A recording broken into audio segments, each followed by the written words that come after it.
এই ব্যাটারি চালিত রিক্সা কয়েক লক্ষ হবে সারা দেশে।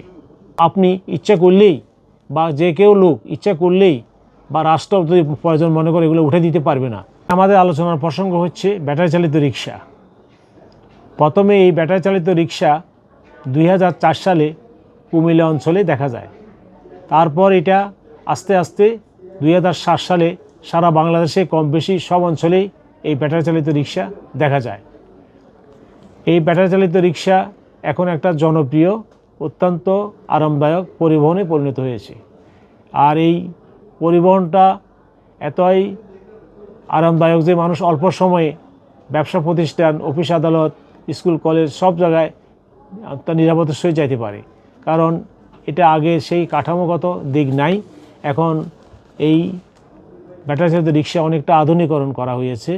যেমন ব্রেক অত্যন্ত হার্ড, বসার জায়গাটা অত্যন্ত সুন্দর, তারপর প্যাসেঞ্জার যাতে বৃষ্টি না পড়ে মাথার উপরে ছাদের ব্যবস্থা করা আছে।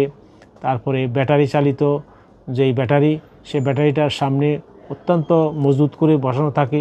তারপর চালক যাতে দুর্ঘটনায় পতিত না হয়, তারপর একদম সামনে ফ্রন্টে একটা লোয়ার সিট থাকে।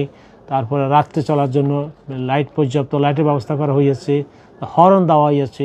অর্থাৎ বলতে গেলে একটা যান, অন্যান্য যান যেমন আছে আমাদের দেশে মোটর যান আছে, তারপরে হুন্ডা আছে, সিএনজি চালিত অটো যান আছে, এই সকল যানের তুলনামূলকভাবে ব্যাটারি চালিত রিক্সা একটা যানে পরিণত হয়েছে। সেই ক্ষেত্রে আমি মনে করি এটাকে আরও আধুনিক করা যায়। বুয়েট থেকে এক্সপার্ট বা প্রকৌশলী যারা আছে, বুয়েটের সাহায্য নিয়ে এখানে আরও অধিকতর সংযোগ বা বাড়তি কোনো যন্ত্রাংশ যদি সন্নিবেশিত করা যায়, তারপর এটার গতি যদি দুর্ঘটনা বা অন্যান্য অসুবিধার কারণে গতি সীমিত করার জন্য যদি ব্যবস্থা নেওয়া যায়, আরও কার্যকর করা যায়, ব্রেক শু এটাকে আধুনিকরণ করে এটাকে আরও কার্যকর করা যায়। ব্যাটারি শু সাধারণত আমার জানা মতে হয়তো একটা চাকায় থাকে, কিন্তু দুর্ঘটনা এড়ানোর জন্য 3টা চাকার মধ্যেই এই ব্রেক শুটা প্রবর্তন করা যায়।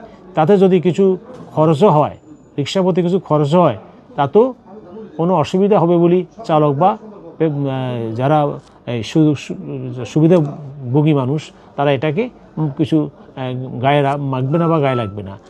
তা আরেকটা জিনিস হচ্ছে, এই ব্যাটারি চালিত রিক্সাকে অনেকে অবজ্ঞার চোখে দেখে। এটা ঠিক না। এই ব্যাটারি চালিত রিক্সা কয়েক লক্ষ হবে সারা দেশে। আপনি ইচ্ছা করলেই বা যে কেউ লোক ইচ্ছা করলেই বা রাষ্ট্র যদি প্রয়োজন মনে করে এগুলো উঠে দিতে পারবে না। কেন পারবে না? আমার সেখানে জোরালো যুক্তি হলো, প্রতিটি রিক্সার পিছনে এই 4 থেকে 5 জন পরিবারের সদস্য আছে। পরিবারের প্রধান যদি এই ব্যাটারি চালিত রিক্সা চালায়, তার পিছনে 4 থেকে 5 জন লোক তার আয়ের উপর নির্ভরশীল। এই দারিদ্রতা বিমোচন করতেছে, দারিদ্রতা লাঘব করতেছে। এই যে মানে নিয়ার অ্যাবাউট 1 crore, 1 কোটি মানুষ আজকে কোনো না কোনোভাবেই এই ব্যাটারি চালিত রিক্সা এর উপর নির্ভরশীল। ইচ্ছে করলে হঠাৎ করে এই রিক্সা বন্ধ করে দেওয়া যায় না। এর সুফলও অনেক, এর কুফল নিয়ে অনেকেই আলোচনা করেন, কথাবার্তা বলেন, কিন্তু এর সুফল অনেক। হঠাৎ করে আপনি বৃষ্টি আসলেও আপনার অফিসে যাওয়া দরকার, একটা অটো রিক্সা পাইলেও আপনি কম ভাড়া চলে যাচ্ছে পাচ্ছেন। তারপরে আপনি ব্যবসা বাণিজ্য দেখতে পারতেছেন, আপনি স্কুল কলেজে যেতে পারতেছেন। অতি সময় অনেক কম এবং আরামদায়ক এই পরিবহনটাকে আপনি অনায়াসে ব্যবহার করতে পারছেন। তারপরে এটার তুলনামূলকভাবে রক্ষণাবেক্ষণও সুবিধাজনক।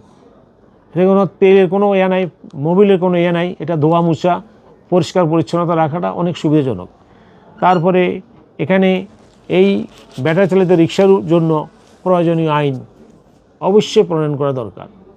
এই জন্যে দরকার, এই রিক্সাগুলো দেখা যায় পুলিশ আইন না থাকাতে, আইনের বিন্যাস না থাকাতে যখন তখন ট্রাফিক পুলিশ তারা অত্যাচার নির্যাতন করে। এই রিক্সাগুলোকে নিবন্ধন করা দরকার।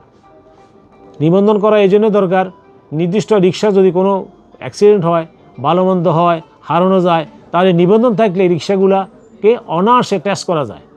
যেমন সিটি কর্পোরেশন, পৌরসভা, তারপরে যারা নির্বাচিত মেয়র আছেন, তারা ইচ্ছা করলে জনপ্রতিনিধির মাধ্যমে সঠিক ড্রাইভার যারা আছে তাদেরকে লাইসেন্স দেওয়া উচিত। লাইসেন্সবিহীন কোনো লোককেই এই গাড়ি নিয়ে রাস্তা নামতে দেওয়া হবে না।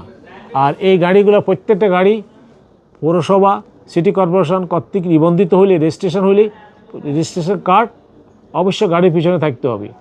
তাহলে কী হবে, সরকার একদিকে যেমন আইন করে এটাকে নিয়ন্ত্রণ করা সহজ হলো, অন্যদিকে রেজিস্ট্রেশন ফি কমপক্ষে একটা প্রতি রিক্সার জন্য 1000 টাকা বাধ্যতামূলক। ইচ্ছে করলে সংশ্লিষ্ট কর্তৃপক্ষ আরও অধিক নিবন্ধন ফি করতে পারে, এতে কোটি কোটি টাকা সরকারের রাজস্ব আয় হবে। আমি প্রয়োজনীয় আইন প্রবর্তন করার জন্য ইতিমধ্যেই এই সড়ক পরিবহন মন্ত্রণালয়, পুলিশের ঊর্ধ্বতন কর্মকর্তা এবং আইন মন্ত্রণালয়ের কাছে আমি দরখাস্ত লিখেছি। আমার যে সমস্ত ড্রাইভার আমার কাছে এসেছিল সে সমস্ত ড্রাইভারের জন্য আমি আইন প্রণয়ন করার জন্য আমি লিখিতভাবে দাবি পেশ করেছি। এই জন্য আইনটা করা দরকার, এই জন্য আমি একটা রিট করেছি।